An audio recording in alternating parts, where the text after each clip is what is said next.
Tired of the same old at business events? Well, this is not the same as last year. The podcast where we blow up the boring and lead the charge into the attendee-first era of business events. I'm Clare, Forestier, a business event MC obsessed with transforming audiences from passive observers into dynamic participants at events. Each week we'll challenge the conventions, share actionable tips, and hear from fellow event rebels who are mastering the engagement game. Imagine your attendees begging for more after your next event. That's the magic of prioritising their experience. Ready to ditch the dull and create corporate events your audiences will rave about? Then you've found your tribe. Join the movement. Welcome to Not the Same as Last Year. Hello and welcome back to Not the Same as Last Year, where we're going to be talking about something very close to my heart today. How having an MC at your event can make it truly attendee first. Now, I'm an MC, also known as a moderator, a facilitator, and obviously I've been talking a lot in my episodes about why we need to be attendee first and all the different ways you can do it. And it would be remiss of me not to share why people doing my job can be really crucial to ensure that your event isn't just another B2B event, but a memorable experience for your attendees. Now, you may have been to events and you know this already, where the MC was really important and helped make it attendee first, but you may have just seen MCs at events and gone, well, I don't see that. They stood on stage, they introduced people. How was that attendee first? And I think it's because they've not been used properly, to be honest, or they've not been a good MC. Because you can get really caught up in event planning with things like the logistics, the venue, the agenda, the speaker, or we've got a moderator, an MC. But if you are really focusing on how your event makes people feel, that's when your MC that you pick will help that happen. That's where they will shine. Because it's about thinking of the MC as the real guiding light of the event. I say my job is to look after the attendees. Yes, part of what I do is introduce speakers, keep the schedule on track, that kind of thing. But I'm also there to be that conduit between the audience and the event and the stage, if that makes sense. So I want them to feel seen and heard and valued. So your MC, from the minute your attendees arrive, is going to be setting the tone for the event, making sure that people know that it is an event where they're going to be welcomed and connected. I mean, we talked about that in last week's episode quite a bit. It's about the MC playing that role of showing people this is your event, this is an attendee first event.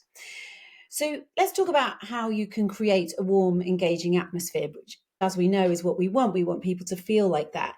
As an MC, my role is to be constantly thinking about the attendee experience. I need to be reading the room, adjusting the energy, ensuring everyone is involved. Now, I can use humor, I can use storytelling, interactive elements, and I'm going to be working with the event planners all the time before the event to create a sense of community and excitement there. If something isn't working or needs adjusting, that's what the MC should be able to see and then pivot to keep the focus on what is going to best serve the audience. And if you are talking about virtual and hybrid events, the role of an MC becomes even more vital in having an attendee first event, because in a virtual setting, just keeping people engaged is a challenge. And a skilled virtual MC can do a lot more than just talking into the camera. They'll use all the polls at their means, Q&As, live chats to keep people really engaged. The job is to bridge the gap between the digital and the physical spaces and making sure that everyone, no matter where they are, is included and involved. So let's look at how exactly having an MC is going to put your attendees first. So it's the personalized engagement. You can literally be talking directly to the audience. You can be tailoring your interactions to fit their needs and their preferences. If you've just got a session happening without anybody moderating it, there isn't this opportunity to tailor it and to see, okay, we've got less people in the room. How could we turn this now? It's going to be crazy if we've only got 10 people at the back and 10 people at the front. The MC is going to say, right, come on, everybody, we've got a smaller session today for whatever reason. People have been held up in traffic or more people have chosen to go to the other session. And they will then turn it more into an interactive workshop than it just being a speaker talking to 20 people spaced out across the room. You can do that because you can be adjusting the flow very quickly to who's there. We're going to get more attention this way.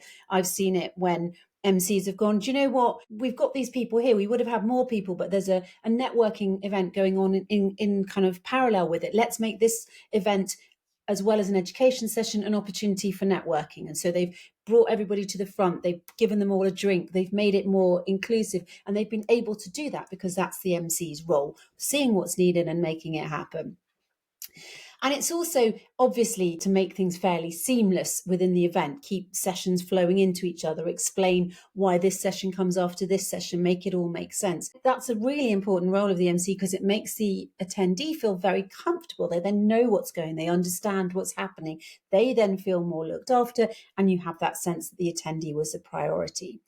And of course, if things go wrong, you want to look to the MC as an organizer, as an attendee, as a contributor, to be that person that's sort of making it all look seamless and happy and easy on stage, handling any hiccups with real grace. And then you feel, okay, this is all in control. Because that's as important to the attendee as it is to the planner. Because if you think you're witnessing a bit of a crash, you feel uncomfortable and awkward and you don't want to stay. And that's the last thing you want. You want your attendees to stay and enjoy it. And I think having a professional, calm MC to do that when things go wrong is very, very important. And they are there so importantly to be able to create opportunities for attendees to get involved in what's going on with the content of the event. So it can be just facilitating some networking sessions or really encouraging participation in contributor sessions, in after keynotes, during panels, so that people are less passive and more active. And we know that when people are more active as a participant, the more they will enjoy it, the better the experience is. So it's all about this welcoming, safe, inclusive atmosphere that your MC can totally encourage and code into what's happening so that every attendee is going to feel super, super comfortable.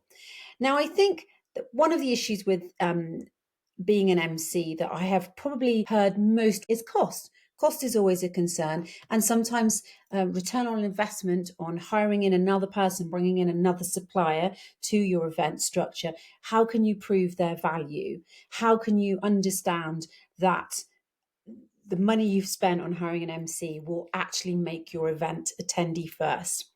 And so I'm going to say a couple of things to you about that.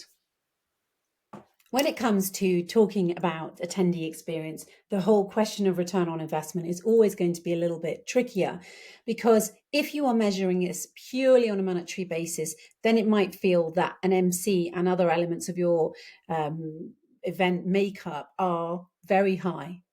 But it's about considering the value beyond the immediate profits, such as new leads and partnerships or brand awareness and other non-monetary wins that can be directly gained from the event.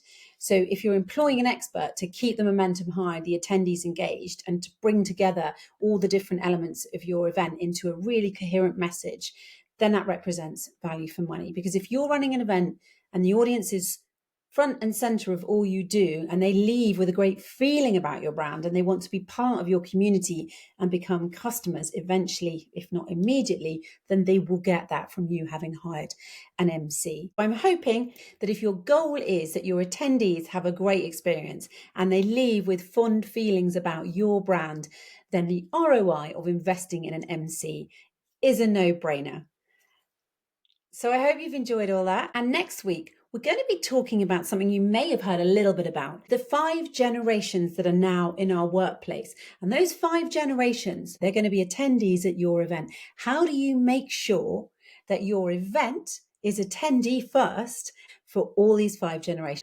So we'll tackle that in the next episode of Not the Same as Last Year.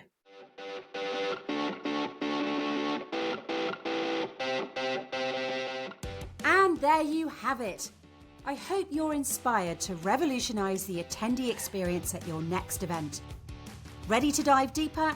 Download your free guide, 5 ways to elevate your attendee experience without breaking the bank.